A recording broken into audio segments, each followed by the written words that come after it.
Captain on the bridge. Alright, Captains, we are back on the bridge, and today we go over Star Trek Lower Decks Episode 7. So, on screen.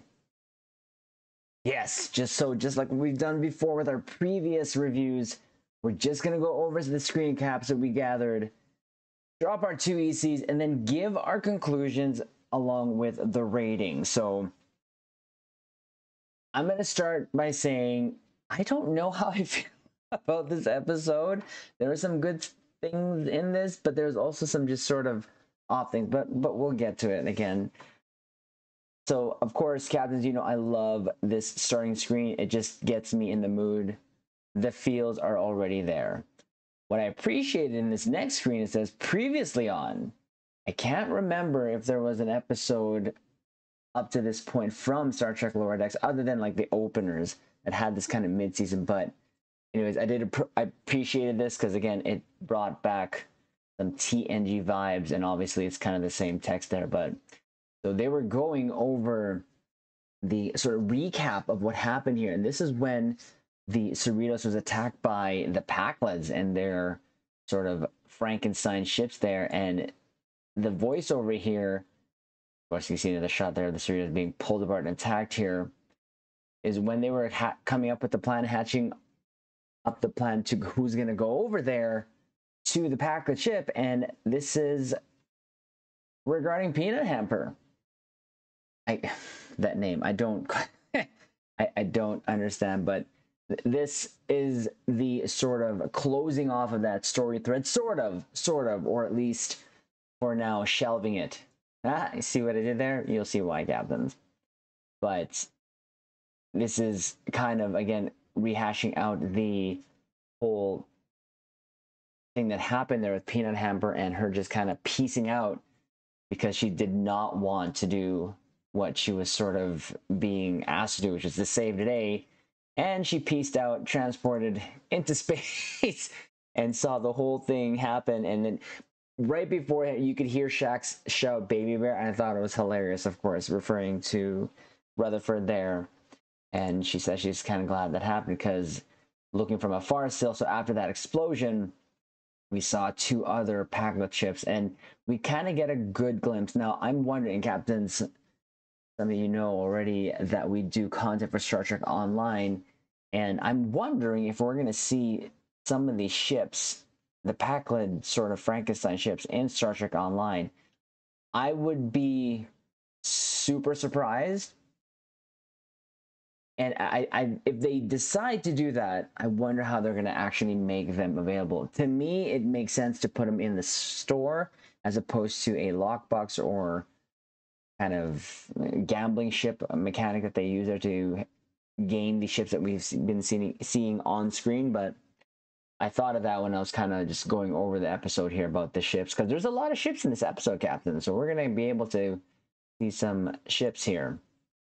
Speaking of which, again, this was the whole time. Now, we didn't see this originally, of course, when we first saw the Titan appear, but it was the same scene of the Titan swooping in, coming in out of warp.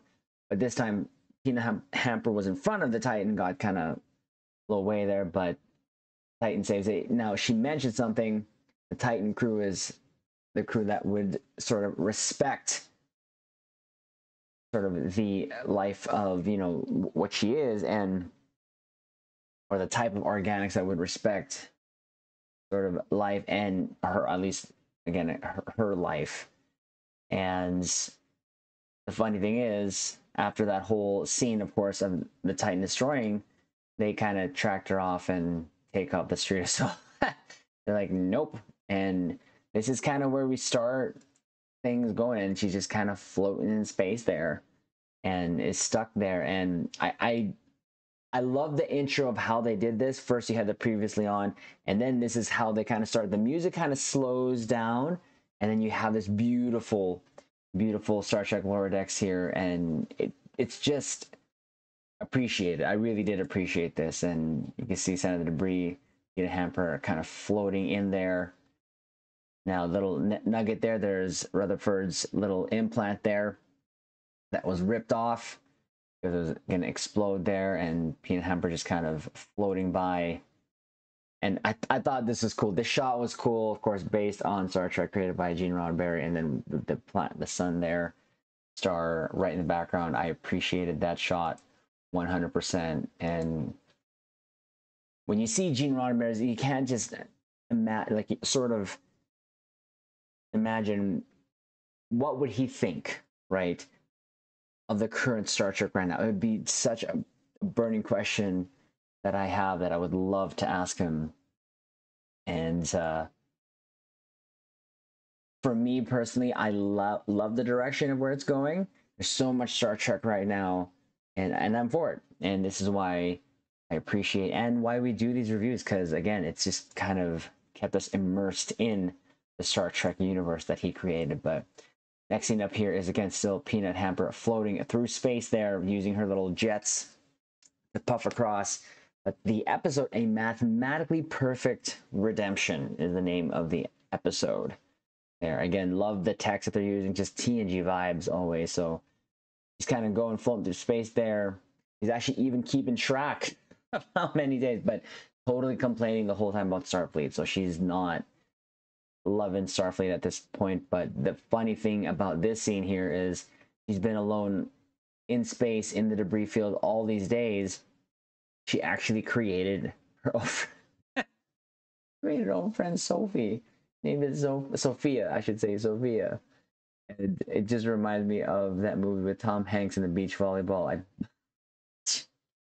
I can't. It made me laugh. I had to pause and just laugh again the second time around. There was definitely smiles here, but what Peanut has been up to has been building a sort of warp capable, I don't know, vehicle or ship of some sort, but just essentially in a cell that she's building something from, and then of course piece together some fragments of the lithium that she says she can kind of go possibly warp 0.02, I believe, or 0.03 even. After that, of course, she kind of powers it up with the lithium that she has, and she is surprised that it actually turns on. So this her sort of creation here to try to get out of where she is in the situation that she's in there. So she takes Sophia, places her on the hull, but then of course the Jerkmani make I hope I'm saying that, a Jerkmani return here and get a look at it. When I looked at this ship and this shot here, for some reason, this part of the front of the ship here reminded me of some sort of lion head. I don't know why, but I see it there. Like there's the snout, there's some teeth, and there's the mane. Just me? Okay, fine. So they kind of come in there. They start tractor being everything in the area, specifically where she is. And it's fun. Right before, so Peanut Hamper tosses Sophia in the little tractor light, but right before that she says, "Oh, Sophia, you have a friend for life," and just arbitrarily throws. Again, she this is just for comedic purposes, but just gives her enough time to get on her little ship there, and actually does go to warp. And this was a little hilarious because she's actually on the outside, and while she was going to warp, the whole thing was shaking, and for however many seconds, it just really, she was in warp. The nacelle just kind of, she tore herself apart. She flew herself apart. And then you see then the sort of pod that she was sitting in kind of crash land on the planet there. Green looking planet. This cool planet with 3 moons, apparently. 3 moons. And this next scene of her kind of waking up reminded me of the Terminator. When he was waking up and of course all these lines of codes, but you find yourself looking out and sees an alien species. This reminded me of Ewoks. The whole thing just reminded me of Ewoks. If I'm not, let me know if I'm the only one, Captain, in the comments below, but that's kind of what I thought there. And you can see here, he's actually greeted by one of the aliens, and apparently his name is Kaltoris of Arior. is his name and introduces himself as like sort of the leader. But then they're kind of talking and he takes a knife, but all it is to kind of clean Peanut Hamper, and she she enjoyed it. She enjoyed that little clean off there. And you know, we get a sort of scene here now outside, because now right here, Kaltoris, I got to be very careful saying his name, takes Peanut Hamper out in a wheelbarrow, kind of introducing them, wants to introduce them to the rest of the people that are on area. So now there's this whole thing about them that she's kind of the first visitor outside, and they don't like the whole technology thing here, and that's kind of the vibe. And you can see here as he's introducing Peanut Hamper, the looks that the villagers are giving. In this, she actually swears, and he says, "I beg your pardon." And the next thing you know, Kaltoris here also swears, of course. And there was a lot of that. There's a lot of beeping there. This, personally, it wouldn't be an episode I would show my kids, to be honest, captains. We like to try to keep it PG. Now, again, this is nothing really new, but I would not particularly show this to my kids just because of how it sort of was presented. But we have one of the children there, little kids there, presenting her the stick, and she was literally brushing off of thanks for the dirty stick and whatever. And am I supposed to thank you? And what she does is replicate some sort of candy, and everyone's sort of amazed. But also the villagers now are voicing their opinion that they want to like take it apart and everything. And of course, Kaltoris is like, no, no, no, no. Sort of tells him to stop. He actually screams, and in the scream is like a bird noise. I had to laugh. It was kind of hilarious. But this is where we meet Kaltoris' son. I believe his name was Rhoda. And he flies in actually with another of the owls here, which I thought was his girlfriend. And I never heard her name. And I watched this episode twice, 3 times. I never heard her name. So I don't think they actually introduced her as her name, but he introduces his son, of course. And he's the whole body thing of him being all cut and everything. But yeah, he's the leader's son, so that is Kaltoris' son, and just kind of telling him that, well, you're going to be showing Peanut Hamper around here. And this was kind of hilarious. This is where I thought that this was his girlfriend, because she mentioned something, and Peanut Hamper was like, "Keep it in your pants, sister." You could like there was kind of jealousy or whatever. And keep it in your pants, sister. I'm not here to take your boyfriend. Well, of course, it's foreshadowing, but and here's Kaltor just kind of telling Peanut Hamper they're just not used to this and all that stuff. So now this was quite odd. Everything there has wings. Everything there has wings, and we have a goat with wings.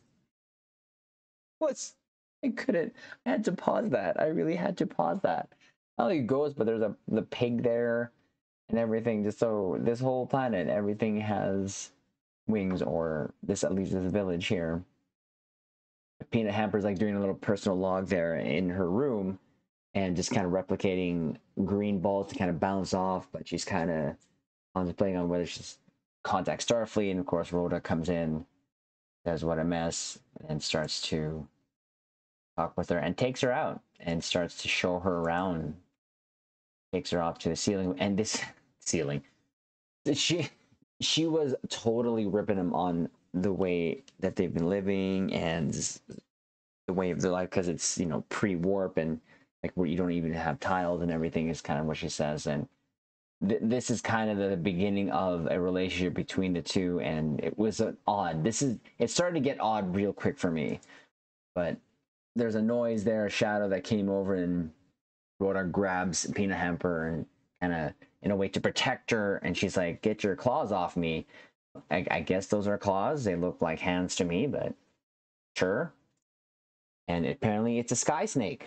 So so there in the planets, everything's flying, even a snake. But this time, snakes are in the air and they're massive, absolutely massive. So again, back to the village here. Again, a closer picture of the pig. So they all have beaks too. So beaks and wings. Sure, that's where we're at. And next scene here, we have them milking goats. And of course, Peanut Hamper just literally uses the technology she has to replicate some sort of apparatus to milk the goat faster and more efficiently. And she's kind of gets attacked by another goat. Well, not attacked, just kind of grabs the milk. But she's kind of saying, you know, she beat Rhoda. But there was a huge noise here, and there we see Rhoda, as he was being called, apparently again to the. I thought this was the girlfriend, so but explaining to Rhoda that his dad got bitten by the sky snake, and it's not really a good thing. But you can see again, so the snake has a beak and a blue tongue, and even a rattler. Sure. Sure, it was really hard to take this episode kind of serious, but it was funny. But so Kaltoros is explaining that the snake took his life, but he took his life by the spear. But this is kind of, you see where the sort of security guards, the guards of this village, they're all hooded and everything. So I thought that was pretty cool, but apparently he's not going to survive. No one has survived. And Peanut Hamper is like, here, have a hypo spray with some added vitamins, and he's fine. He's going to survive. And now all the kids are sort of cheering on her because, yeah, Kaltoros is going. I really have to be careful saying that name. I really do.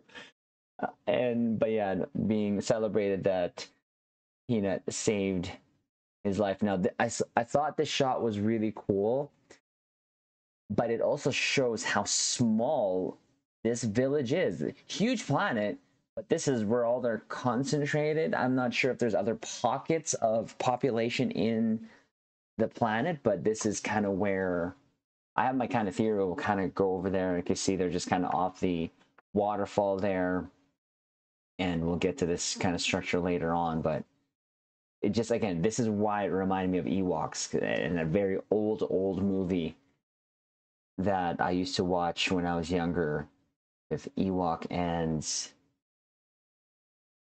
it was a movie that I kept kind of watching over and over again, kind of reminding me of that. But now, around this time, you know, it's being sort of accepted by the villagers, even helping them sort of get by and over some of their ailments, especially this one. It says, how's your stomach? Did you get rid of your worms? And yeah, oh yeah, my fecal matter is white again. It was really kind of just casually talking, but all of this was being translated to the universal translator, right? So however their language is, that's kind of how they're talking, and it was just kind of hilarious. I thought that was kind of a rim, but Rhoda actually gets Peanut Hamper and shows her the sort of incubation area of these hatchlings and explains to her that the journey for these eggs are a perilous one. Not all of them survive. And then she starts again using technology, starts scanning all of them hatch. So then all of them survive. And of course, now she is being sort of greeted by the young ones. This is the first thing that they see coming out of the egg is a Peanut Hamper. Rhoda says, okay, I want to show you something, grabs her and starts flying off. And this is where this is where now it really turns weird for me. So Rhoda is going to take Peanut Hamper over to a place or show or something. And he says here in this particular scene, my heart is filled with song, and starts singing. The singing is the bird yelling. And I couldn't help but just go, what am I listening to? And even Peanut Hamper's like, oh, okay, yeah, you can stop that, and just continuing. But anyways, Rhoda brings her to the waterfall. So this is, I believe, above the village area where we saw earlier. But this is where he goes. they kind of hide apparently, and he explains to Peanut Hamper because, you know, when your father's a villager who's perfect, he's expected to be perfect, but kind of exchanging stories. And of course, Peanut Hamper tells Rhoda her story of being a whole of Starfleet and everything with her dad, and she's the one that went to Starfleet, and she's a screw up. And again, I didn't know how I was going to react coming back to the scene, but it was, I could not. And apparently they're falling for each other. I guess that's a thing. And so much so that they decided to really go out. So he, this scene is where he takes off his cloth, and yeah, so they're going to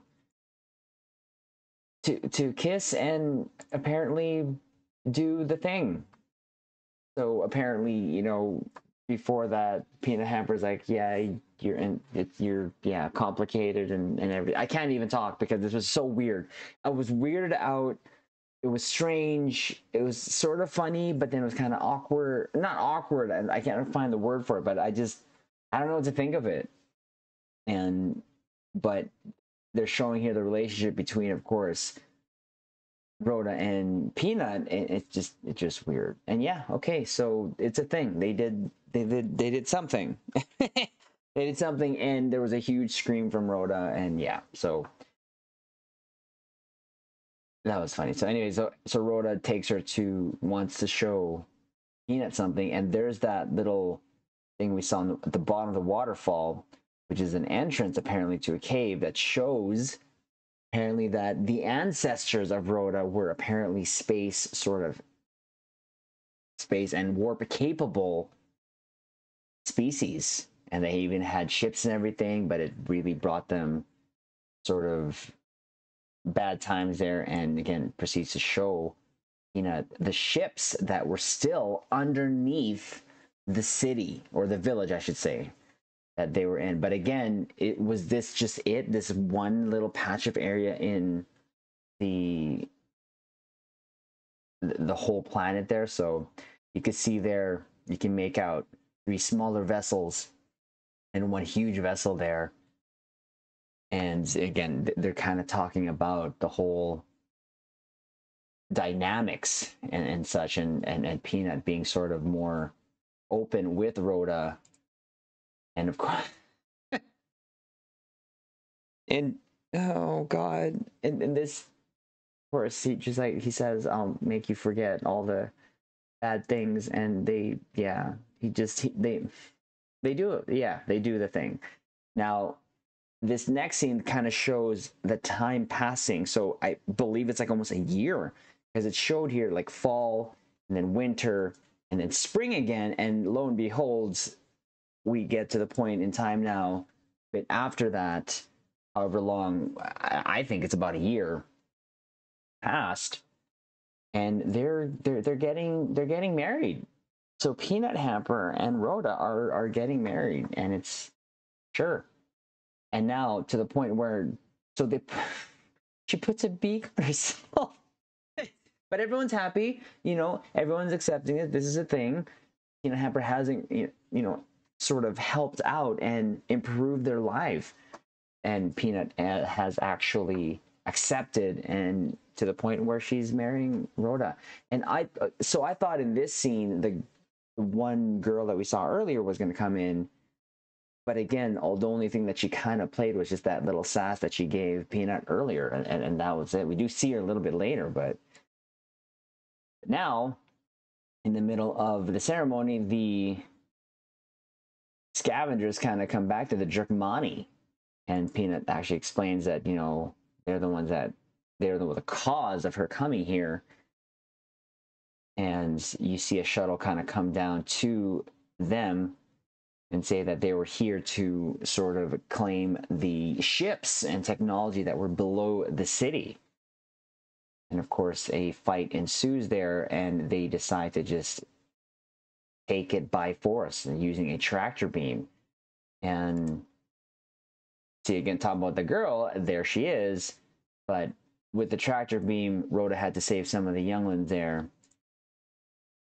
But you can see what they're doing with the tractor beam. They're trying to extract the ships there, and they pick up the one ship. And we get some good shots of it. And you can tell it's just sort of another winged design. Of course, why wouldn't it be? A lot of ships there you see in Star Trek, but not only Star Trek, but also in any sci-fi, like wing designs. And not my personal fave looking ship. And if they ever decide to kind of put this in Star Trek Online, not going to be a ship that I would pick up. But of course, Peanut Hamper decides to now save the day and says, you know, hey, sends out a signal out to anyone. Of course, who gets it? It's the Cerritos. And you see Mariner going, we're receiving a message from Peanut Hamper and Captain Freeman. Boimler had trouble saying the planet, but Captain Freeman orders Boimler to set course for Areolis because she wants to have a word. And I wanted to take this shot here. You can see just a clean shot of the warp effects here. I thought I appreciated that. But back on the planet there now, they've gotten actually the ship out of the ground there as they're pulling it out. And Peanut Hamper decides to put back her comm badge there because she's going to be the one who's going to save the day. She gets into the little shuttle there, the shittle. And while that is happening, the Cerritos actually does make it to the planet. And I love this shot here, saying the Dracmani are attacking, and you see the shot of what's happening. And Shax actually says, so look what's happening. And then you see a shuttle heading for the Dracmani. And Boimler does actually say one life form on it, which is the Exocomp, and of course, Peanut Hamper. He takes it and just literally crashes through exactly what the plan of what we saw earlier, the beginning of the episode, where she said she noped out, but it was actually Shax and Rutherford who did the ramming of the ship there, but she decides to do it. So she comes around and comes out of the ship and gets to a console and overloads the engines. Of course, the Dracmani don't know what's happening. There's an explosion there, of course, loses power, and then now that ship that they grabbed out of the ground there is in free fall, heading back down. And then there's an explosion, and you see Rhoda saying no because, of course, he's worried about Peanut Hamper. But then there's a shuttle that pops out, and of course, it is Peanut coming out there safe and sound. Of course, celebrated. Everyone's like happy and everything. And we see, of course, now Starfleet, the crew, the Cerritos come down, and they're very, very protective of Peanut because they've told her, she's told them that Starfleet would put her in a penal colony, and even Rhoda speaks to that. But everyone's protective of her once Captain Freeman introduces themselves, and like literally to the point where just they start walking in front of her. But Peanut kind of talks to them and says, hey, you know, not everything I understand. I got to go back to Starfleet. They're my home. And even to the point where Rhoda says, is there any space for a loving husband? It was just weird. Because I guess I get, mind you, the ceremony didn't finish, but I guess now, of course, Captain Freeman says, well, if we can put a good word in it. And he says, you know, anywhere we go to paradise with you, you can see Shax's kind of crying. Oh, this was kind of an awkward, but again, they get contacted by Ransom saying the ship there is powering up. Get a good shot there, some details of the ship there, but the Dracmani takes over the ship, powers it up, and it starts firing. And Ransom says they don't, you know, the weapons is like something that they could never seen, but they start attacking the villagers there, or the village, and just showing the weapons. So I'm wondering if this is going to make its way to Star Trek Online. I'd say so. It'd be another thing that they could sell, obviously, but it was some weaponry. But after this attacking the village, it actually makes its way up to the Cerritos and starts firing at it. So right there, you can see the shields are holding, but the Dracmani actually is being hailed, gets hailed by Ransom and explains to stop, asks him to stop attacking. Why are you attacking? And then he starts explaining, and Ransom actually says, put it through the captain, which she's there looking at the pad there. But apparently the Jerkmani explained, which, by the way, this is the actor who does Martok. You can tell the grit in the voice, and it's awesome. And starts explaining the reason why they were actually there is because, well, they were called by someone named Peanut Butter, and they recorded it, and he plays it, and everyone is in shock because, yeah, Peanut called them to say, hey, come get your stuff here. These are just like really talking bad of the planet, but everyone's listening. So Starfleet, of course, and the rest of the there, and everyone's just shocked. Everyone's shocked, especially Rhoda, asking it's true, and she just says, "Oh yeah, fine, it was," and she starts explaining or tries to explain her way out of it, and it just Rhoda starts crying. Is it true? And then there's, oh, here comes the waterworks. So now she's doing a complete 180 because she kind of gets caught, but denying it. But it was recorded, and of course Tendi is explaining, oh, you can still do something. Someone's got to go back. She's like, nope. Starts actually flying away there, even insulting them. But then we get this next shot here of the ship fight here in orbit there. And this ship is kicking the Cerritos' aft, no doubt. But I thought this was cool here, showing the phase shift. We knew it did this, but I just thought I love this because, of course, it harkens back to the Galaxy of it firing phasers. And we just get some cool shots here. But the Jerkmon, this ship being flown by Jerkmani, they're like tearing up the Cerritos here like pretty bad, to the point where they've gotten through the shields. And they do try to fire back here, but their shields are holding, of course. But you can see that, again, it's kind of a bubble shield. Another shot of it, just kind of scene of it flying away there. Missing, of course, because it's a very agile ship. So you can tell probably Cerritos is having trouble locking onto it. But I love this phaser beam. Loved it. Get a better shot there of ship. I thought when it was going to be flying out here, the first initial shot, that we were going to get like a Batman reference or something, but it didn't. The first thing I thought there, but missing shots here. Now, of course, it fires back to the Cerritos, and it just, of course, just annihilates them. So again, Ransom's asking why they get into the shields. He doesn't know. Speaks to the advanced weaponry of this vessel before. And again, they're just being torn up here by the ship, and they're about to eat it, and it's close there. And while Captain Freeman's trying to get everyone out of the way, the elder there, Kaltoris, pushes her out of the way because something is about to fall, and he takes the hit for it. Of course, now a ship rises above, which is now the main kind of ship there that we see there. And who's in it? Well, it's Rhoda. And he shouts, for the flock. This was sure kind of cool scene here, going up now to try to help the Cerritos. You can see the ship there firing at it there, and again about to almost finish off probably Cerritos, and they get fired upon by Rhoda.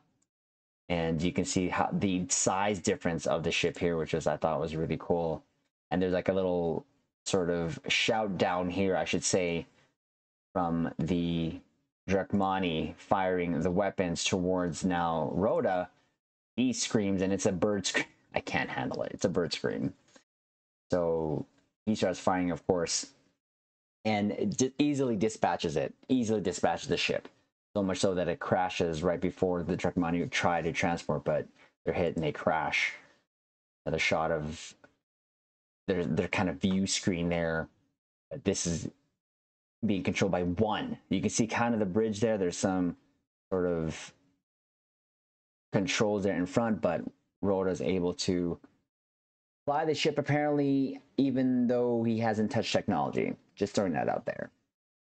Everyone's cheering there, of course, again, another shot of the ship there, and everyone just kind of cheering there. So back to the planet, he lands there, comes back down, and Rhoda does a speech there of saying, hey, we don't have to be afraid of technology. We can choose the life we live. They do pick up the Drakmani there, and everyone starts cheering. Of course, Peanut Hamper comes out of nowhere and is literally shunned, like says, no, you're not welcome here, and everything. He says, okay, fine, don't want to be here for my, long robotic life. And it says, okay, Captain, let's go. And she's like, no, you're not coming back on my ship. It's like, you know what? She should have called the Borg. I thought, jeez. So, of course, now she's turning on them. And, of course, tries to actually contact the Borg. And is actually held down there by Shax. Starts screaming, resistance is futile, resistance is futile. I thought that was pretty funny. So now she's being shipped off to where? Back to the scene of where, well, we're going to see here, but this is where she was telling them where she did not want to go, but this is where she ends up because she just does not change her ways, and she's just kind of too dangerous in a sense. So dangerous enough that she's being put here, and where the rest of the self-aware megalomaniacal computers, other sentient evil things are packed away, and this one just kind of turns on, starts saying, you want to hear a joke? Like, no, thank you. And of course, who's right beside her? Algamus. Is it Algamus? Algamus, whatever his name is, the one voiced by Jeffrey Combs. And of course, this is where we get the sort of conversation between the two, and even Algamus saying that this is your name, Peanut Hamper, is perfectly mathematically correct. I thought that was hilarious, to be honest with you, in terms of them now trying to get these two together. So it sort of ended the arc, and it sort of didn't. So I'm not sure where this is going to go, if this is going to be kind of the major plot enemy at the end of the season. Not sure, but this is kind of where it ends off, and they both start laughing, and everyone starts laughing, and Peanut Hamper's like, stop laughing. Stop laughing. And it just kind of ends off showing where they are. So at the storage facility, and that's kind of where it ends off. So I don't know. I kind of don't know how I felt about this episode. I like how they were sort of closing off the whole Peanut Hamper, because after that, we didn't really know what happened. Well, they want to show that and maybe reintroduce the next sort of threat for them, which is them. Is there going to be a breakout there? I'm not sure. This episode overall kind of, again, I didn't know how to rank it. In my mind, there was moments that I did love. Obviously, the space pew-pews, that was awesome. I liked seeing that. We saw the Titan again. But it was obviously Peanut-centric here. And was it because they wanted to bring back Algamus there so that they could be the next sort of threat? I'm not sure. For me, this episode still stood pretty much good on its own. Not that much references made, really. I mean, the Borg obviously was mentioned there at the end there, but it was really hard for me to rank this. So I'd have to give it a 7.5 at this point. I laughed. There was LOL moments. I'm like, but there was also Nani moments going, what? They really did that? And I'm speaking to, of course, the relationship between Rhoda and Peanut, but again, I thought it was good that they revisited this and kind of closed it off, but also now this is going to be left a question mark. Okay, so with this being episode 7, 3 being left, is this going to be the next enemy for this season or next, or something where all these evil machines kind of break out with Peanut and Algamus kind of leading the charge? I'm not sure. Overall, like I said, 7.5 I'd have to give this. The last episode 6 there, obviously scored higher. So I'd have to put this kind of with episodes 3 and 4. So, but we're 7 episodes in now, and with 3 left, I believe. I'm going to be very interested to see where they take this storyline, if they're going to click. I actually forgot about it. Forgot about Algamus there. So now that we have Peanut Hamper here, where does this bring us now in terms of what they're going to be facing? So still a self-contained episode. Everything was really enjoyable, but to the point where at least I'd have to only give this a 7.5. But regardless, captains, you know I love Star Trek Lower Decks. Been enjoying watching this and keeping up and doing these reviews, and I appreciate you captains looking at watching these reviews here and giving us and dropping your 2 ECs. So let us know below, what did you rate this episode? Let us know what you thought of this. I didn't think it was as strong as 6, obviously, episode 6. I still am ranking 1, 2, and 6 there pretty high in terms of, 1, 2, 5, and 6. Pretty high for top 4. So 3, 4, and 7 here are kind of on the lower end of that. Not to say that they're bad, just wasn't really that good for me. So like the video, subscribe here to the YouTube bridge, and captains, thank you so much again for watching these and enjoying these reviews with me. I appreciate it 100%. So we're going to leave it on this note. Live long and prosper.